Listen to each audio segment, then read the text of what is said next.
Welcome to my YouTube channel success. हमारे साथ में मैं सुनील कुमार आपका स्वागत करता हूं। आज के वीडियो में लेके आया हूं लॉर्ड लिन लिथगो, इसके बाद लॉर्ड वेवेल और लॉर्ड माउंटबेटन।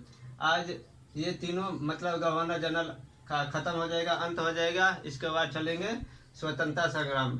स्वतंत्रता संग्राम चालू करेंगे आज के वीडियो में। ये गवर्नर जनरल चल रहा था और गवर्नर जनरल का ये अंतिम टॉपिक है, अंतिम वीडियो है। तो चलिए देखते हैं। लॉर्ड लिन लिथगो जो वायसराय थे 1934 से 1943 तक ये वायसराय रहे थे। लॉर्ड लिन लिथगो, इसके समय में भारत सरकार अधिनियम 1935 पारित हुआ था, जिसमें बहुत सारा प्रावधान था। इसको मतलब अधिनियम जो है एक्ट, उसको अलग से देखेंगे।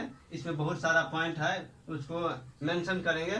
तो अभी गवर्नर जनरल है, ये देखते हैं कि गवर्नर जनरल में मेन पॉइंट देख रहे हैं कि उसके समय में क्या क्या हुआ था। और इसके बाद जो स्वतंत्रता संग्राम पढ़ेंगे या अधिनियम पढ़ेंगे, उसमें मेंशन करेंगे। जो भारतीय स्वतंत्रता अधिनियम 1947 पारित होने तक इसका प्रावधान था 1935 के कि इसके अनुसार भारत में शासन व्यवस्था का संचालन किया जाएगा 1935 के अनुसार, अधिनियम 1935 के अनुसार। इसके बाद अधिनियम 1935 के अनुसार प्रांतों में चुनाव कराया गया था। भारत के 7 प्रांतों में कांग्रेस ने की सरकार बनी थी। इसके बाद क्या हुआ था, क्या 28 महीना में इसका फिर सरकार गिर भी गया था। द्वितीय विश्व युद्ध की वजह से 1939 ईस्वी में 28 महीने के कांग्रेस की सरकार ने इस्तीफा दे दिया। सरकार इस्तीफा दे दिया, सरकार गिरा दिया। इसके बाद हरिपुर अधिवेशन, हरिपुर गुजरात में पड़ता है, जो 1938 में इसका वार्षिक अधिवेशन हुआ था। इसका राष्ट्रीय अध्यक्ष जो था वो सुभाष चंद्र बोस को बनाया गया था। इसके बाद इसी के समय में त्रिपुरी, मध्य प्रदेश में पड़ता है। त्रिपुरी, वो त्रिपुरी नहीं, ये त्रिपुरी अलग है, मध्य प्रदेश में पड़ता है। इसमें भारतीय राष्ट्रीय कांग्रेस के वार्षिक अधिवेशन में पुनः अध्यक्ष के लिए चुन लिया गया सुभाष चंद्र बोस को। लेकिन जो महात्मा बाबा जी का, जो दादाजी का जो प्रिय पटानी सीतारमैया थे, वो क्या किए तो हार गए। फिर भी क्या किए, सुभाष चंद्र बोस जी ने इस्तीफा दे दिया, त्याग दे दिया, त्याग पत्र दे दिया, अध्यक्ष पद से त्याग दे दिया। और फिर से इसको क्या क्या संचालन किया गया। 1939 ईस्वी में सुभाष चंद्र बोस ने फॉरवर्ड ब्लॉक की स्थापना की थी। फॉरवर्ड ब्लॉक की स्थापना की थी सुभाष चंद्र बोस ने 1939 ईस्वी में। इसके बाद कांग्रेस समाजवादी पार्टी की स्थापना 1934 ईस्वी में आचार्य नरेंद्र देव, जयप्रकाश नारायण और अच्युत पटवर्धन के द्वारा किया गया था। इसमें से क्वेश्चन अलग अलग आ सकता है। ये ऑप्शन दे दे, ये ऑप्शन दे दे, ये ऑप्शन दे दे, इसको काट करके अलग अलग करके क्वेश्चन पूछा जा सकता है। मार्च 1942 में क्रिप्स मिशन आया था। 1942 ईस्वी में, मार्च 1942 ईस्वी में क्रिप्स मिशन का भारत में आगमन हुआ था। इसके बाद अगस्त 1942 ईस्वी में भारत छोड़ो आंदोलन का प्रस्ताव बम्बई में पारित किया गया था। ये बहुत इम्पोर्टेंट क्वेश्चन इससे आता है कि अगस्त 1942 में भारत छोड़ो आंदोलन का प्रस्ताव बम्बई में कहाँ पारित किया गया था, कब पारित किया गया था, ये क्वेश्चन आ सकता है। 2-3 गो क्वेश्चन। आगे लॉर्ड वेवेल, 1943 से 1947 तक इसका कार्यकाल रहा था लॉर्ड वेवेल का। इसके समय में मुंबई में नौसेना विद्रोह 18 फरवरी 1944 ईस्वी को नौसेना विद्रोह हुआ था। कैबिनेट मिशन का भारत में आगमन हुआ था। इसी के समय में मुस्लिम लीग ने कैबिनेट मिशन प्रस्ताव को अस्वीकार किया। हाँ, मार्च 1940 में ब्रिटिश कैबिनेट के प्रमुख 3 सदस्य स्टैफोर्ड क्रिप्स, इसी के नाम पर क्रिप्स मिशन रखा गया था। A.B. अलेक्जेंडर और पैथिक लॉरेंस प्रमुख थे।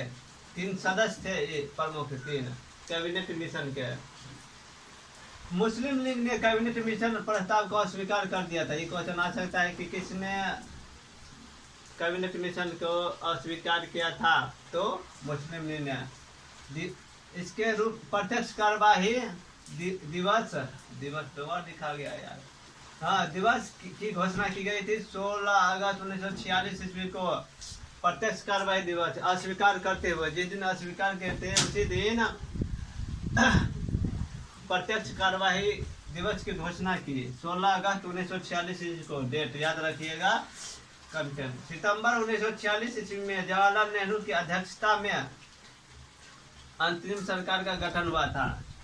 कब हुआ था? सितंबर 1946 में पंडित जवाहरलाल नेहरू की अध्यक्षता में अंतरिम सरकार का गठन किया गया था।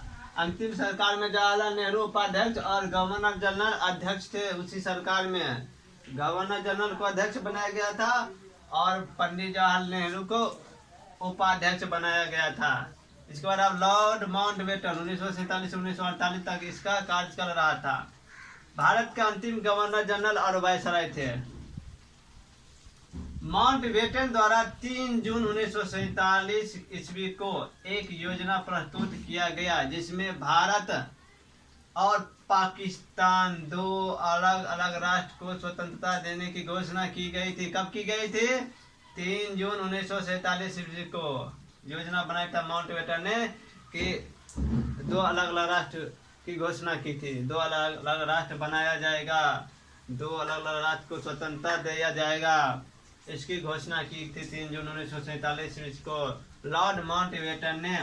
3 जून 1947 या माउंटबेटन योजना के आधार पर ही भारत सरकार अधिनियम 1947 को 18 जुलाई 1947 ईस्वी को ब्रिटिश संसद द्वारा पारित किया गया था। कब किया गया था? 18 जुलाई 1947 को भारत सरकार अधिनियम 1947 कब किया गया था पारित?